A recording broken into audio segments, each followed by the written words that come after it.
محمد اس حالت میں جبکہ یہ لوگ غافل ہیں اور ایمان نہیں لا رہے ہیں، انہیں اس دن سے ڈرا دو جبکہ فیصلہ کر دیا جائے گا اور پچھتاوے کے سوا کوئی چارہ کار نہ ہوگا۔ آخر کار ہم ہی زمین اور اس کی ساری چیزوں کے وارث ہوں گے اور سب ہماری طرف ہی پلٹائے جائیں گے۔ اور اس کتاب میں ابراہیم کا قصہ بیان کرو، بے شک وہ ایک راست باز انسان اور ایک نبی تھا۔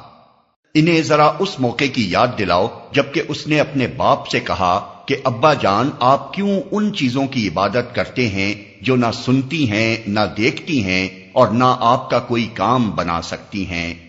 ابا جان میرے پاس ایک ایسا علم آیا ہے جو آپ کے پاس نہیں آیا، آپ میرے پیچھے چلیں، میں آپ کو سیدھا راستہ بتاؤں گا۔ ابا جان آپ شیطان کی بندگی نہ کریں، شیطان تو رحمان کا نافرمان ہے۔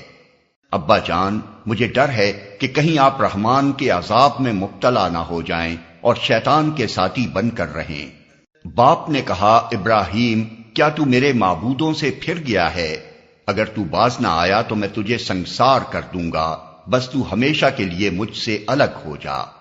ابراہیم نے کہا سلام ہے آپ کو، میں اپنے رب سے دعا کروں گا کہ آپ کو معاف کر دے، میرا رب مجھ پر بڑا ہی مہربان ہے۔ میں آپ لوگوں کو بھی چھوڑتا ہوں اور ان ہستیوں کو بھی جنہیں آپ لوگ خدا کو چھوڑ کر پکارا کرتے ہیں، میں تو اپنے رب ہی کو پکاروں گا، امید ہے کہ میں اپنے رب کو پکار کے نامراد نہ رہوں گا۔ پس جب وہ ان لوگوں سے اور ان کے معبودان غیر اللہ سے جدا ہو گیا تو ہم نے اس کو اسحاق اور یعقوب جیسی اولاد دی اور ہر ایک کو نبی بنایا اور ان کو اپنی رحمت سے نوازا اور ان کو سچی ناموری عطا کی۔